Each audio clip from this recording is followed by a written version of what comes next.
Donald Trump has just launched a massive military operation against Iran.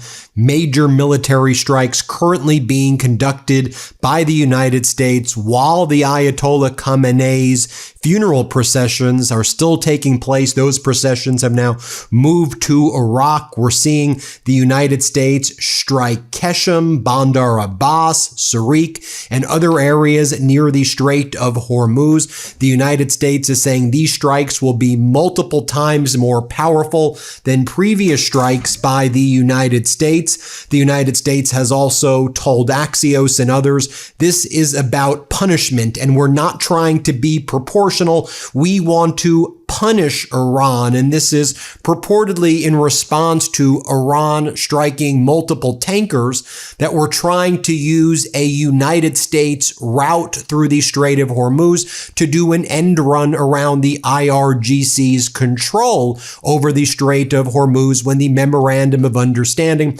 put the administration over the Strait of Hormuz in the hands of Iran. Whether you like that or not, that's what the Memorandum of Understanding said, and it did not have any role for the United States to play. Iran warned these tankers, if you use the route that U.S. is telling you to use, we will strike you, and Iran did that multiple times, 5 ships being hit by Iran, and this is how the Trump regime has responded. Also, the Trump regime announced that it was pulling the general license away from Iran to sell its oil to an open market or to any markets at all. This was obviously one of the key provisions in the Memorandum of Understanding. And Trump regime officials announced that they are revoking the license to allow Iran to sell oil. This is what a top official from the Trump regime is saying. As Trump and his regime have repeatedly affirmed, the MOU in effect with Iran is entirely performance-based. Iran will only reap benefits if they exhibit good behavior. Iran's actions in the Strait were wholly unacceptable to the United States and will be met with consequences. Our negotiators continue to work in good faith towards a final deal. Well, that's not how Iran feels about it. They are done with any negotiations. Iran is about to retaliate as well after these massive strikes against the Iranian coastal cities by the United States. Iran views what the U.S. was doing as a clear violation of the Memorandum of Understanding, and obviously pulling out of the provision which allows Iran to sell its oil, a violation of the Memorandum of Understanding. Let me show you what's going on in Iran right now so you can see for yourself. I showed you some visuals there at the top of this video, but let me show you right here some of the strikes that were taking place by the Trump regime. Here I will share with you some strikes, footage of U.S. airstrikes hitting Iran's Bandar Abbas area tonight. Play this clip.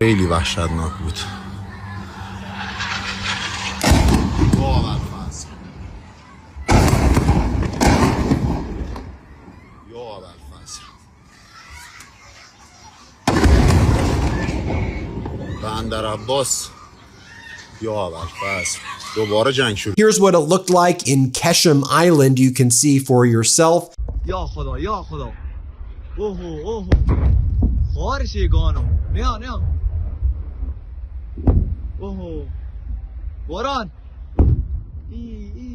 Here's some footage capturing the moments when U.S. missiles bombed the Shahid Haghani port in Bandar Abbas. Yep, the Memorandum of Understanding is dead.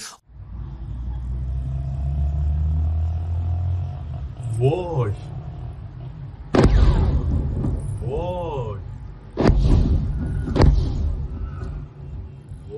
Loud explosions in the Hormuzgan province as the U.S. conducts strikes on Iran. Whoa.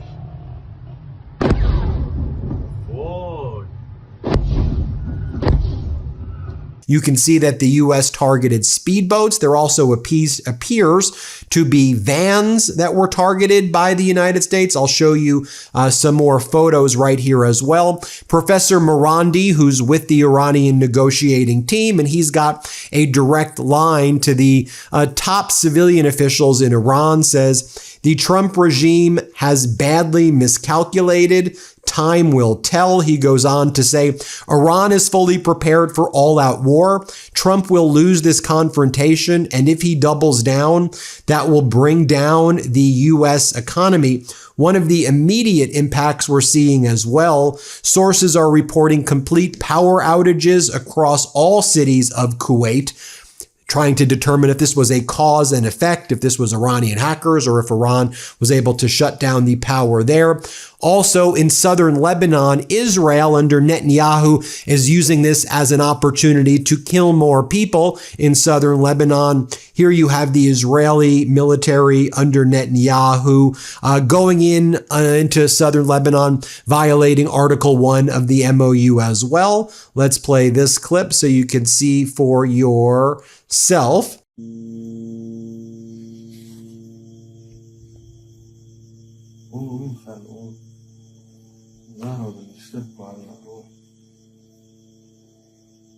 Let's take a look at the statement coming out from CENTCOM right now. Here's the message from CENTCOM. U.S. Central Command forces have begun launching a series of powerful strikes against Iran to impose heavy costs for targeting and attacking commercial shipping crude by innocent civilians in an international waterway.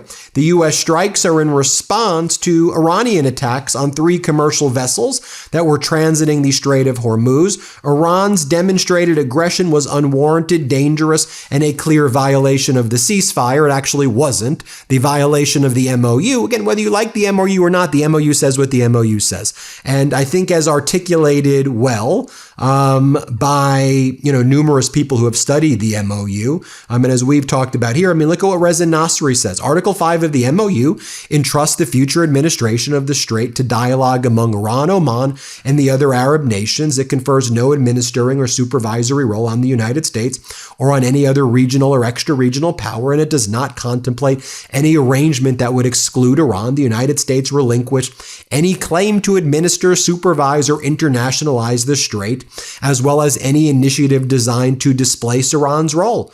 Good faith implementation of the provisions bars the creation of alternative routes consistent with the United States obligations under Article 5 and its obligations under Article 9 to preserve the status quo pending a final agreement. That's what the MOU says. You can like the MOU, you cannot like the MOU, but that's what the MOU says. Meanwhile, you have Garbabadi, Deputy Foreign Minister over Legal and International Affairs of Iran, says the United States action in revoking the waiver for the exemption of sanctions on Iran's oil sales constitutes a blatant violation of Article 10, and the subsequent military operations of this country against Iran also constitutes a serious violation of Article 1 and 2 of the Islamabad MOU.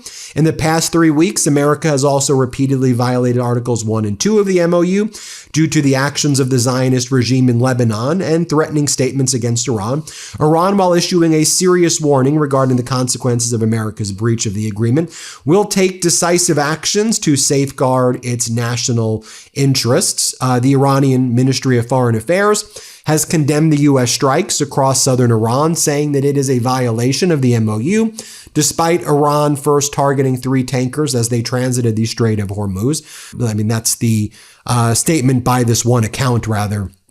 The open source intelligence account, not despite the fact they were enforcing the terms of the MOU. Iran holds the U.S. government responsible for their expected response, which will likely be a resumption of Iranian strikes on U.S. bases and infrastructure in neighboring Gulf countries as well. So we're waiting to see what that response looks like right now. Oil prices, oil futures market going up as well. I expect those prices of the futures to be $90 a barrel soon, $95 a barrel soon.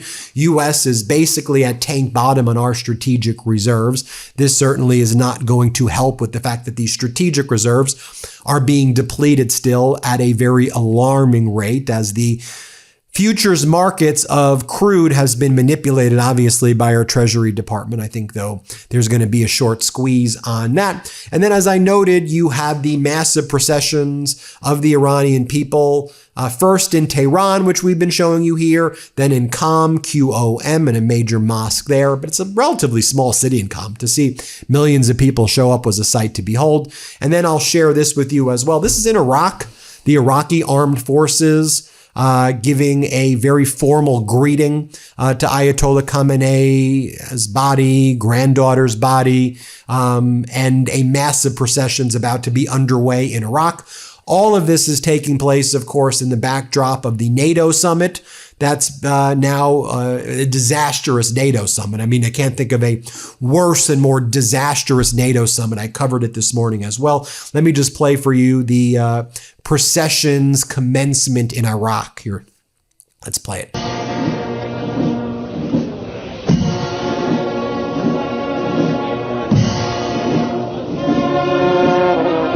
There you have it, folks. Let me know what you think. Hit subscribe. Let's get to 7 million subscribers. Thanks for watching, everybody. Want to stay plugged in? Become a subscriber to our Substack at MeidasPlus.com. You'll get daily recaps from Ron Filipkowski, ad-free episodes of our podcast, and more exclusive content only available at MeidasPlus.com.